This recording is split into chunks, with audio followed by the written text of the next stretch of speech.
Militer Rusia mengklaim serangannya baru-baru ini telah melenyapkan satu lagi gudang amunisi pasukan Ukraina.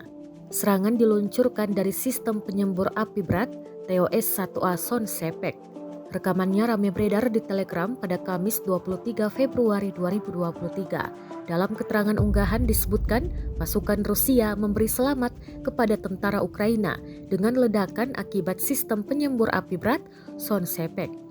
Pukulan akurat di tempat akumulasi infanteri dan gudang amunisi, klaim militer Rusia, namun tidak dirincikan lokasi gudang amunisi yang dihancurkan ini. Diketahui hari ini tepat 1 tahun Rusia memulai serangannya ke wilayah Ukraina yang dimulai pada 24 Februari 2022 lalu. Saat itu Presiden Rusia Vladimir Putin mengumumkan operasi militer khususnya. Korban jiwa terus berjatuhan, baik dari militer maupun warga sipil.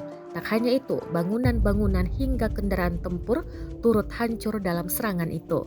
Melihat hal ini, sejumlah negara langsung menjatuhkan sanksi kepada Rusia. Hal ini bertujuan untuk melemahkan Rusia dalam perangnya di Ukraina. Namun, sanksi-sanksi Barat tak lantas membuat Rusia gentar. Moskwa terus melancarkan sejumlah serangan ke wilayah Ukraina hingga Jumat 24 Februari 2023.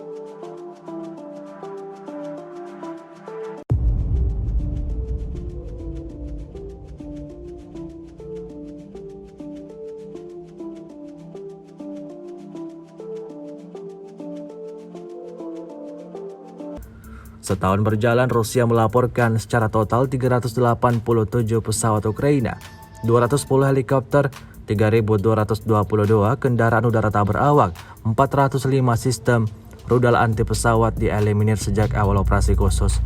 Sementara itu dari kubu Kiev, Kementerian Pertahanan Ukraina melaporkan 790 tentara Rusia dieliminir dalam sehari terakhir. Total 145.850 prajurit Federasi Rusia meninggal sejak awal konflik hingga saat ini.